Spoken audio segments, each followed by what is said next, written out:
출애굽기 39장. 솜씨가 좋은 기술자들은 청색실, 자주색실, 홍색실, 가늘게 꼰 모시실로 천을 짜 대제사장이 성소에서 제사를 드릴 때 입을 옷을 만들었다. 주께서 모세에게 지시하신 대로 아론이 입을 거룩한 옷을 만들었다. 그들은 금실, 청색실, 자주색실, 홍색실, 가늘게 꼰 모시실로 에봇을 만들었다. 그들은 금을 두드려 펴서 얇게 만든 다음 그 금판을 가늘게 잘라 금실을 만든 후에 청색실, 자주색실, 홍색실, 가늘게 꼰 모시실과 함께 그 금실로 정교하게 무늬를 놓아 에봇을 짰다. 어깨끈도 2개를 만들어 에봇의 양쪽 끝에 달았다. 그들은 에봇을 만든 것과 똑같은 솜씨로 띠를 짰다. 주께서 모세에게 지시하신 대로 청색실, 자주색실, 홍색실, 가늘게 꼰 모시실로 에봇을 고정시킬 띠를 짜서 에봇 위에 이어 붙였다. 또 줄마노를 정교하게 깎아 금태에 물린 다음 인장 반지를 새기듯 이스라엘 아들들의 이름을 새겨 넣었다. 그런 뒤 금태에 물린 보석들을 에봇의 2 어깨끈 위에 붙여 이스라엘 백성을 상징하는 보석으로 삼았다. 주께서 모세에게 지시하신 그대로였다. 또 에봇을 짜던 솜씨로 금실, 청색실, 자주색실, 홍색실, 가늘게 꼰 모시실로 정교하게 무늬를 놓아 가슴바지를 짰다.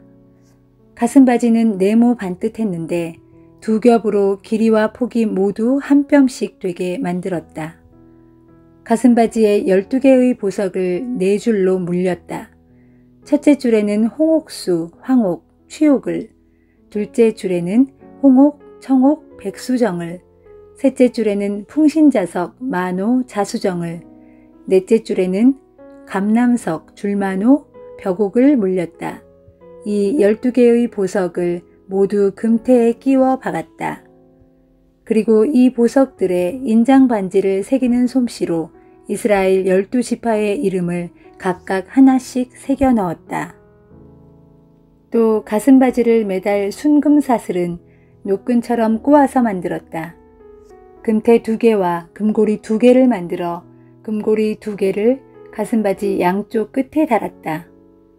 꼬아 만든 금사슬 2개를 가슴바지 양쪽 끝에 단 고리에 꿰어매고 고리에 꿰어맨 2 금사슬의 다른 2 끝은 금태에 매달았다.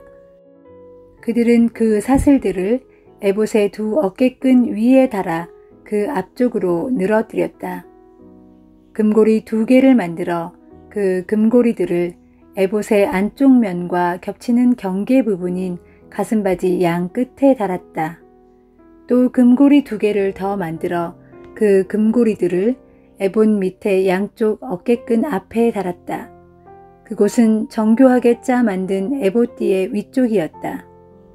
그런 뒤에 그들은 청색실로 꼰 줄로 가슴바지를 그 금고리들에서 에봇의 고리들까지 묶었다. 그들이 가슴바지를 묶은 곳은 정교하게 짠 에봇의 띠 위쪽이었다.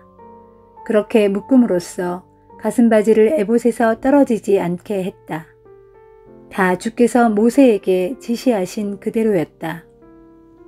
또 솜씨 좋은 기술자들은 에봇에 받쳐 입는 겉옷을 모두 청색 옷감으로 지었다. 겉옷 한복판에는 머리를 집어넣을 구멍을 냈고 그 구멍의 가장자리를 돌아가며 갑옷 깃을 홀치듯 누벼서 구멍이 찢어지지 않게 했다. 그런 뒤 청색실, 자주색실, 홍색실, 가늘게 꼰 모시실을 엮어 석류 모양의 술을 만들어 겉옷의 가장자리에 돌아가며 달았다. 또 순금으로 방울을 만들어 겉옷의 가장자리에 달린 석류 모양의 술들 사이사이에 달았다. 곧 금방울 하나, 석류 모양의 술 하나, 또 금방울 하나, 석류 모양의 술 하나, 이런 식으로 겉옷의 가장자리를 빙 돌아가며 달았다. 주께서 모세에게 지시하신 그대로였다. 또 그들은 곱게 짠 가는 모시로 아론과 그의 아들들이 입을 속옷을 만들었다. 고운 모시로 두건을 만들고 고운 모시로 화려하게 꾸민 관도 만들었다. 또 가늘게 꼰 모시실로 모시 속바지도 만들었다. 또 가늘게 꼰 모시실, 청색실, 자주색실, 홍색실로 정교하게 무늬를 놓아가며 허리띠를 짰다. 주께서 모세에게 지시하신 그대로였다. 또 그들은 순금으로 제사장의 관에 붙일 패를 만들었다.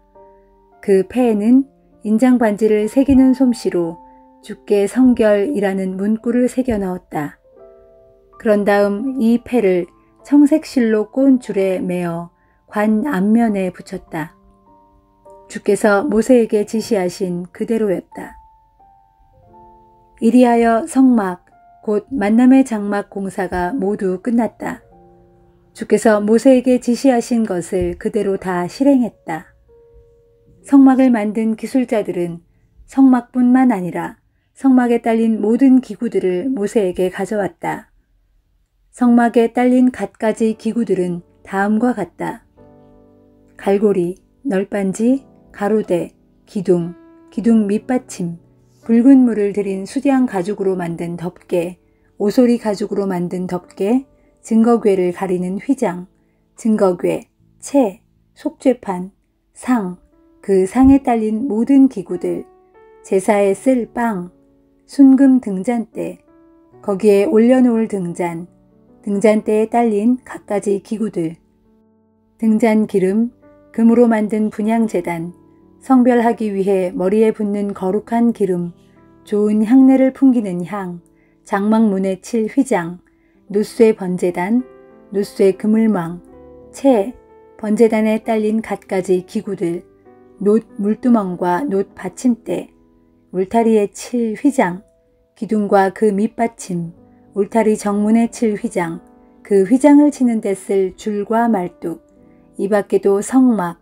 곧 만남의 장막에서 쓸 모든 기구들, 제사장이 성소에서 의식을 행할 때 입을 옷, 곧 대제사장 아론이 입을 거룩한 옷, 아론의 아들들이 제사장의 일을 할 때 입을 옷. 이스라엘 백성들은 주께서 모세에게 지시하신 그대로 모든 일을 다 했다. 모세는 성막 기술자들이 만든 모든 것들을 살펴보았다.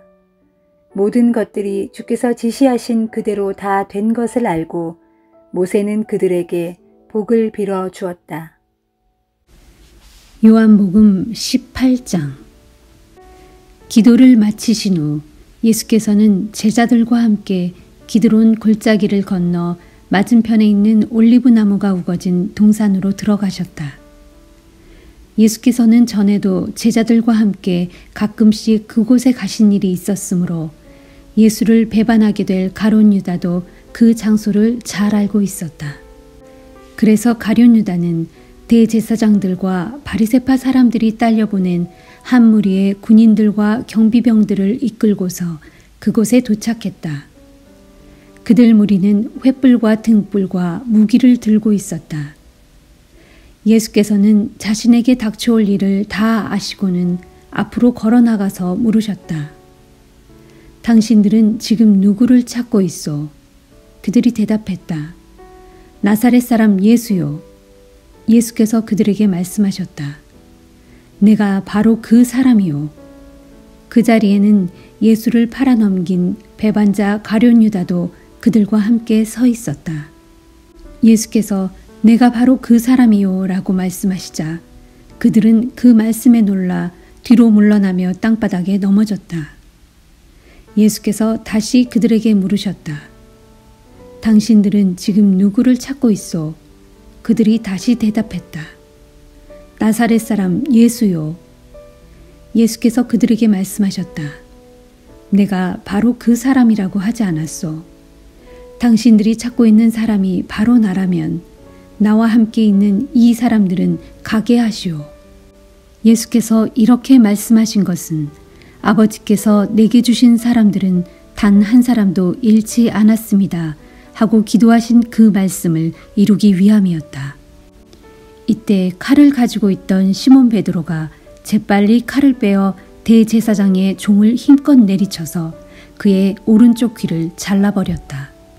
그 종의 이름은 말고였다. 그러자 예수께서 베드로를 꾸짖으며 말씀하셨다. 네 칼을 어서 칼집에 꽂아라. 아버지께서 내게 주신 이 잔을 내가 어찌 마시지 않을 수 있겠느냐. 군인들과 지휘관과 경비병들이 예수를 체포했다. 그들은 예수를 밧줄로 묶은 후 먼저 안나스에게 끌고 갔다. 그는 그 해의 대제사장인 가야바의 장인이었다. 그리고 가야바는 한 사람이 죽어 온 백성을 살리는 것이 더 낫다라고 유대인들에게 충고했던 바로 그 사람이었다. 시몬 베드로와 다른 제자 하나가 예수를 뒤따라갔다. 그 다른 제자는 대제사장과 잘 아는 사이여서 예수를 따라 대제사장의 집의 안뜰까지 들어갔지만 베드로는 문 밖에서 기다려야 했다. 대제사장과 잘 아는 사이인 그 다른 제자가 돌아와 거기에 있는 문지기 소녀에게 말하여 베드로를 집 안으로 데리고 들어갔다. 그런데 그때 문지기 소녀가 베드로에게 말했다. 당신도 예수의 제자 가운데 한 사람 아닌가요? 그렇죠? 그러자 베드로는 아니다, 나는 아니야 하고 부인했다. 날이 추웠으므로 경비병들과 종들은 불을 피워놓고는 그 주위에 둘러서서 불을 쬐고 있었다. 베드로도 슬며시 그들과 함께 서서 불을 쬐었다. 안뜰에서는 대제사장이 예수께 그를 따르는 제자들과 그들에게 가르친 내용에 대해 물었다. 예수께서 대답하셨다. 나는 세상 사람들에게 다 드러내놓고 말해왔소. 언제나 회당이나 성전에서 가르쳤고 그곳은 모든 유대인들이 모이는 장소요. 나는 숨어서 몰래 가르친 적은 한 번도 없소. 그런데 왜 나에게 묻는 것이요? 내가 무엇을 가르쳤는지 내 말을 들은 사람들에게 물어보시오. 그들은 내가 한 말들을 분명히 다 알고 있을 것이요. 예수께서 이처럼 대답하시자 그때 가까이에 있던 경비병 하나가 손바닥으로 예수의 뺨을 치면서 소리를 질렀다. 대제사장님에게 그따위 대답이 무엇이냐? 예수께서 그 경비병에게 말씀하셨다. 내 말이 거짓이라면 무엇이 잘못되었는지 증거를 대어보시오. 사실대로 말하는 사람을 이렇게 함부로 칠 수 있소. 그러자 안나스는 예수를 결박한 채로 대제사장 가야바에게로 보냈다. 때에 시몬 베드로는 서서 불을 쬐고 있었다. 그 모습을 본 어떤 사람이 베드로에게 물었다. 당신도 저 사람의 제자들 가운데 한 사람이 분명하오. 그렇죠? 그러자 베드로는 무슨 말을 하는 거요? 나는 아니요. 하고 부인했다. 그러자 베드로에게 귀를 잘린 사람의 친척되는 사람으로서 대제사장의 종들 가운데 하나인 어떤 이가 베드로를 몰아세우며 말했다. 당신이 올리브산에서 예수와 같이 있는 것을 내 눈으로 똑똑히 보았는데도 그러시오? 그러나 베드로는 더욱 큰 소리로 난 아니요 하고 다시 부인했다. 그러자 곧 닭이 울었다. 유대인들은 예수를 대제사장 가야바의 집에서 데리고 나와 로마 총독의 관저로 데리고 갔다. 어느새 이른 아침이었다. 유대인들은 유월절 음식을 먹으려면 몸을 더럽혀서는 안 되었기 때문에 총독의 관저 안으로는 들어가지 않았다. 그래서 로마 총독 빌라도가 유대인들이 있는 곳으로 나와서 물었다. 당신들은 이 사람을 무슨 일로 고발하였소? 유대인들이 대답했다. 그 사람이 악한 일을 저지른 범죄자가 아니라면 우리가 왜 그를 당신에게 넘겼겠습니까? 빌라도가 말했다. 그렇다면 그를 데리고 가서 당신네 법대로 재판하시오. 이 말에 유대인들이 반발했다. 우리에게는 사람을 사형시킬 권한이 없습니다.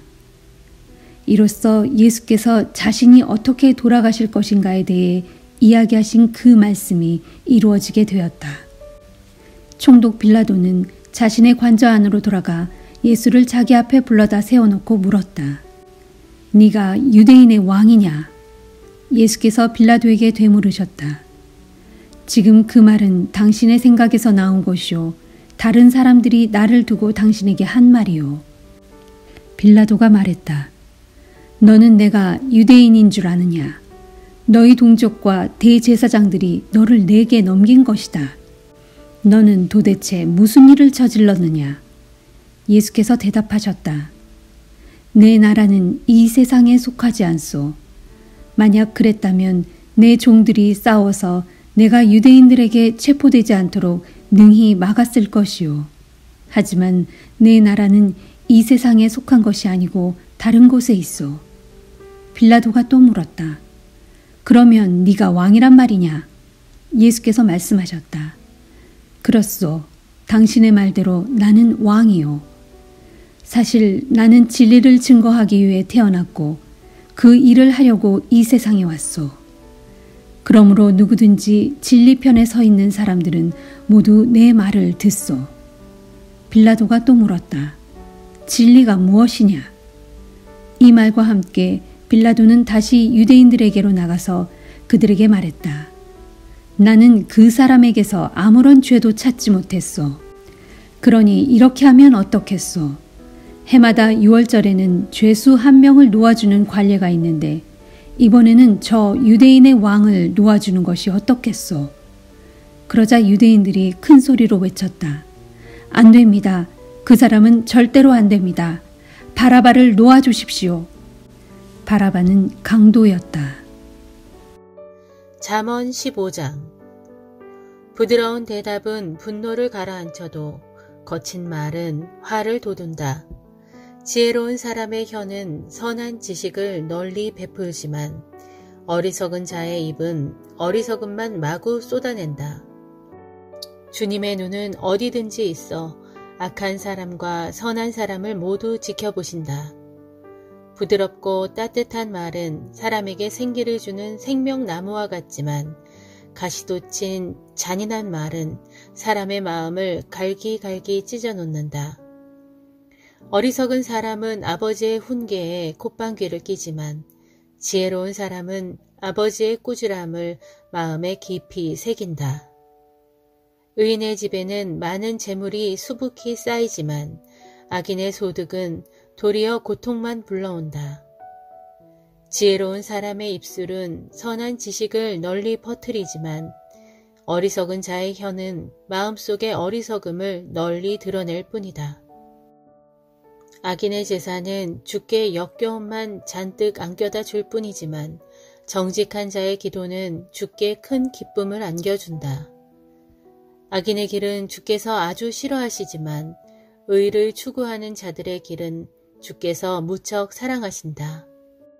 올바른 길을 떠난 사람에게는 엄한 징계가 기다릴 뿐이고 올바른 훈계를 싫어하는 사람에게는 죽음이 기다릴 뿐이다. 저 깊디 깊은 곳에 죽음과 파멸까지도 주 앞에 훤히 드러나거늘 하물며 한 뼘 사람의 마음이야 오죽 주 앞에 밝히 드러나지 아니하랴.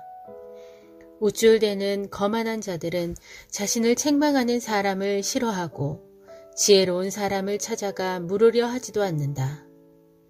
마음이 즐거우면 얼굴도 환해지지만 마음속에 근심이 있으면 심령도 상하게 마련이다.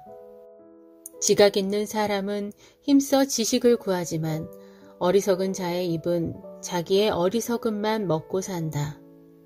고통받는 사람에게는 삶의 모든 날들이 하루가 천년처럼 괴롭지만 마음이 기쁜 사람에게는 모든 나날들이 즐거운 잔칫날이다. 가진 것이 많지 않아도 주를 경외하며 사는 것이 많은 재물을 갖고서도 걱정하며 사는 부자들보다 낫다. 값싼 채소만 먹고 살아도 서로 사랑하며 사는 것이 살진 송아지를 먹으면서도 서로 미워하며 사는 것보다 낫다. 화를 쉽게 잘 내는 사람은 다툼만 일으킬 뿐이지만 참을성이 있어 성을 더디내는 사람은 하던 싸움도 그치게 한다. 게으른 사람의 앞길은 가시밭길을 가듯 막히기 일쑤지만 정직한 사람의 앞길은 큰 길처럼 확 트여 있다. 지혜로운 아들은 아버지에게 기쁨을 가져다 주지만 미련한 아들은 자기 어머니를 업신여긴다. 어리석은 사람은 분별 없는 미련한 짓을 즐기지만 지각 있는 명철한 사람은 올바른 길에서 벗어나지 않는다.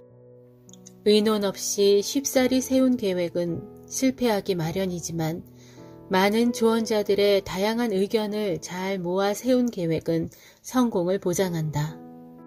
적절한 대답은 사람의 마음을 기쁘게 하니 제때에 알맞은 말은 참으로 좋고도 귀하다. 지혜로운 사람은 위쪽으로 뻗어있는 생명의 길을 걸음으로 아래쪽으로 뻗어있는 죽음의 길에서 벗어난다. 주께서는 교만한 사람의 집은 사정없이 헐어버리시지만 과부의 담장은 튼튼하게 지켜주신다. 주께서는 악한 사람의 생각은 아주 싫어하시지만 순결한 사람의 말은 무척 기뻐하신다. 불의한 재물을 탐하는 사람은 자기 집안에 해를 끼치지만 뇌물을 싫어하는 사람은 오래도록 평안히 살아간다. 의인은 대답할 말을 그 마음속에 깊이 생각하지만 악인의 입은 생각 없이 악한 말을 마구 내뱉는다. 주께서는 악인을 멀리 내치시지만 의인의 기도에는 귀를 기울여 주신다. 밝은 사람은 사람의 마음에 기쁨을 가져다 주고 기쁜 소식은 사람의 뼛속까지 건강하게 한다. 생명을 살리는 훈계에 귀를 기울이는 사람은 지혜로운 사람으로 그는 지혜로운 사람들과 어울리면서 그들 가운데 자기 자리를 잡는다. 훈계를 싫어하고 무시하는 사람은 자기 인생을 가볍게 여기는 사람이지만 올바른 꾸지람에 귀를 기울이는 사람은 인생의 깨달음을 얻게 된다. 주를 경외하라는 것이 지혜가 주는 훈계이다. 또 누구든지 겸손해야만 존귀를 얻을 수 있다. 빌립보서 2장. 그러므로 여러분이 그리스도 안에서 무슨 격려나 무슨 사랑의 위로나 무슨 성령의 교제나 무슨 자비나 무슨 긍휼을 베풀려거든 여러분은 한 마음과 한 뜻으로 같은 사랑을 가지고 하나가 되어 행함으로써 내 기쁨이 넘치게 해주십시오. 무슨 일을 하든지 이기심이나 허영으로 하지 말고 오직 겸손한 마음으로 자기보다 다른 사람을 더 낮게 여기십시오. 또한 여러분은 각자 자기 일만 돌보지 말고 다른 사람의 일도 관심을 갖고 돌보아 주십시오. 무엇보다 여러분은 그리스도 예수께서 여러분에게 보여주신 자세를 본받으십시오. 그리스도께서는 본래 하나님과 똑같은 분이시면서도 하나님과 똑같은 자리에 있지 않으시고 도리어 자신을 온전히 비운 후에 종의 모습을 취하셔서 우리와 똑같은 사람이 되셨습니다. 이처럼 사람의 모습으로 이 땅에 오신 그리스도께서는 자기를 온전히 낮추셔서 죽기까지 아버지 하나님께 순종하셨으니 곧 십자가에 달려 죽으신 것입니다. 그러므로 하나님께서는 그를 가장 높은 자리에 올려주시고 그에게 모든 이름들 위에 뛰어난 이름을 주셨습니다. 그리하여 하늘에서나 땅 위에서나 땅 아래에 있는 모든 만물이 예수의 이름 앞에 무릎을 꿇고 다 함께 입을 모아 예수 그리스도가 주이심을 고백하게 하심으로써 아버지 하나님께 영광을 돌리게 하셨습니다. 사랑하는 나의 형제들이여, 여러분이 항상 순종해 왔듯이 내가 여러분과 함께 있을 때뿐만 아니라 내가 없을 때에도 더욱더 순종함으로써 두렵고 떨리는 마음으로 자신의 구원을 계속 이루어 가도록 하십시오. 하나님께서는 여러분 안에서 활동하셔서 자신의 기쁘신 뜻에 따라 여러분으로 하여금 결정하게 하고 또 실천하게 하시는 분이십니다. 무슨 일을 하든지 불평이나 다툼 없이 행하도록 하십시오. 그리하면 여러분은 비뚤어지고 뒤틀린 세대 속에서 흠없고 순결한 하나님의 자녀가 되어 하늘에 빛나는 별처럼 세상에 빛을 발하게 될 것입니다. 또 생명의 말씀을 굳게 붙잡도록 하십시오. 그러면 내가 애써 달려온 것과 힘써 수고한 것이 헛되지 아니하여서 그리스도께서 다시 오실 그때에 내가 여러분으로 인해 자랑스러워하게 될 것입니다. 형제들이여, 여러분이 드리는 믿음의 제사 위에 설령 내 생명의 피가 부어진다고 할지라도 정녕 나는 기뻐하고 여러분 모두와 더불어 기뻐할 것입니다. 그러니 여러분도 이와 같이 기뻐하고 나와 더불어 기뻐하십시오. 주께서 허락하신다면 나는 디모데를 가까운 시일 안에 여러분에게 보내려고 합니다. 그가 다녀와서 여러분의 형편을 내게 전해주면 내가 기운을 받을 수 있을 것입니다. 지금 나에게는 디모데만큼 여러분의 일에 진정으로 마음을 쓰는 사람도 없습니다. 모두가 자기 일에만 정신이 팔려 예수 그리스도의 일에는 관심이 없지만 여러분도 아시다시피 디모데는 그렇지 않습니다. 디모데는 내가 복음을 전하는 일에 마치 자식이 아버지에게 하듯이 나를 성심성의껏 도와주었습니다. 그러므로 나는 내 형편이 파악되는 대로 디모데를 즉시 그리로 보낼 생각입니다. 그리고 나 또한 가까운 시일 안에 여러분을 찾아갈 수 있게 될 것이라고 주 안에서 확신하고 있습니다. 그러나 나는 내 형제요 동역자요 함께 군사된 전우인 에브라도 디도를 여러분에게 돌려보낼 필요가 있다고 생각합니다. 그는 내가 어려운 처지에 있을 때 나를 돕고 또 나의 필요를 공급해 주라고 여러분이 보내주었던 여러분의 사신입니다. 지금 그는 여러분을 몹시 그리워하고 있습니다. 게다가 자기가 병으로 고생했다는 소식이 여러분에게 전해진 것을 알고는 걱정에 쌓여 지냅니다. 사실 그는 여기서 병치레를 하느라 거의 죽을 뻔했습니다.